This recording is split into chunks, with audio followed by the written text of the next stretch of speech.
Hey there, today we're going to talk about hip exercises. We might have a little bit of weakness or some instability or a bit of pain in our hips, and today I'm going to show you 5 exercises that I want you to try to see if it helps strengthen, stabilize, ease some of that pain. We're not going to talk about the anatomy so much, but more so just what these exercises are, what muscles they hit, and how to do them. First off, before we talk about the exercises, we're just going to do a little quick thing on the movements of your hip. So we have flexion, extension, abduction, adduction, internal rotation, external rotation, and if you add them all up together, circumduction. Now, circumduction is where it just can do a portion or a couple of those things. So if we're doing external rotation and flexion at the same time, that counts as circumduction. Circumduction just means more than one of those movements. One of those exercises that we're going to do today is primarily focused on trying to get really good circumduction throughout the whole range of motion. When it comes to hip strength, stability, injuries that we need to focus on, again, with injuries, talk to a GP, talk to a physiotherapist. Go check yourself first before you wreck yourself first. One of these exercises is about trying to increase our range of motion. The more range of motion we have with that flexibility and mobility, the better and more we can control our actual joint. So, this first exercise is for our hip flexor and our quad. We're going to be standing up against a wall. I'm going to use a squat rack for this one. Hip is up against our, for me, squat rack.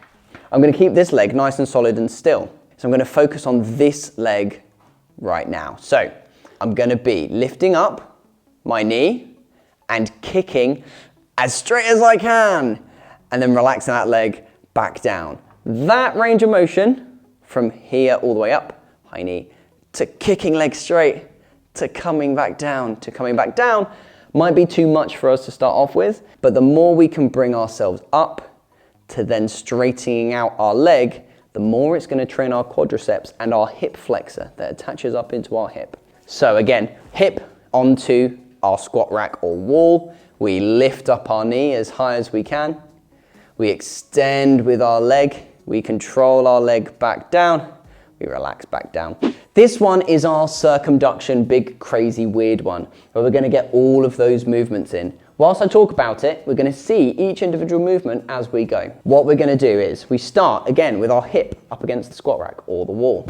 Our leg is out in front of us. The first thing we do is we start with an internally rotated leg. So we're going to turn our knee and our foot as across our body as we can internally.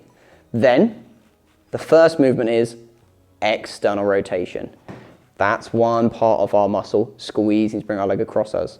Then we're going to do both flexion and abduction. That's really tough to keep that position. I feel it really painfully in there. We don't want to try and let that relax at this point. We're squeezing and pushing our heel up in front of us. Then we internally rotate again. Boom, keeping that knee up. That is tough up here. You will feel it in your hip. Then we're going to bring our knee backwards. So our glutes squeeze. So we're getting this nice extended position. My hip is nice and open. At this point, I'm then going to bring my leg forwards, back to the beginning. One more. Internal, external, abduction and flexion.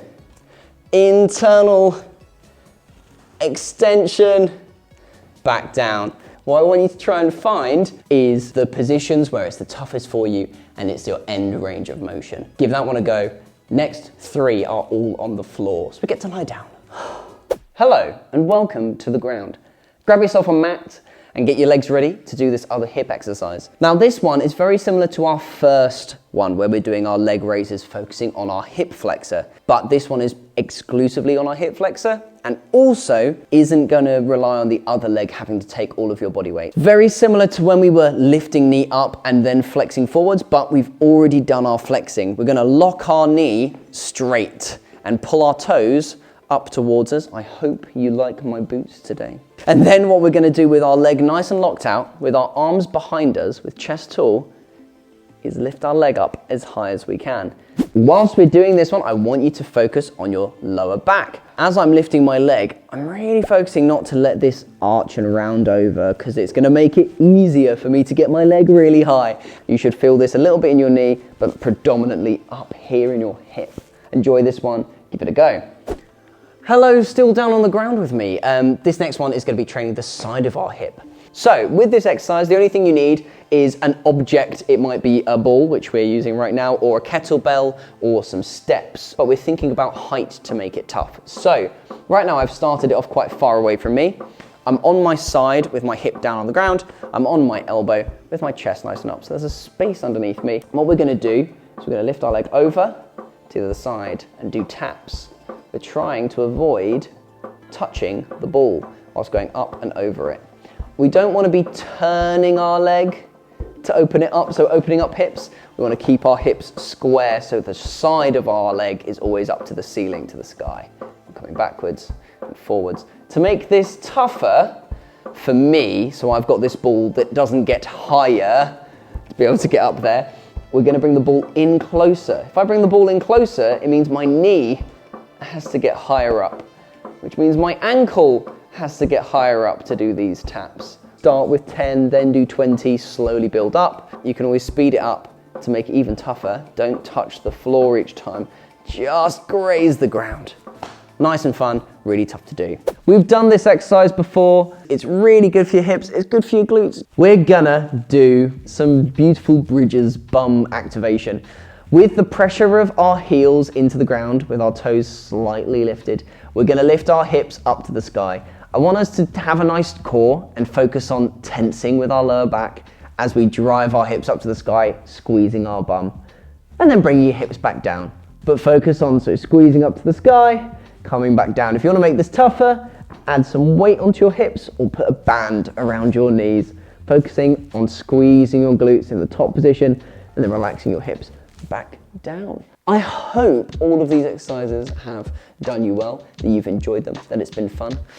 Also, please like the video because that will help the algorithm, evil algorithm. And finally, if you go and follow other social media things that we do, we're starting to post some more things on TikTok, which are really fun, at Alec the coach. Same everywhere. Thank you so much for watching this today. Go do those hip exercises and let us know what you think about them and if you feel good. Cheers, guys.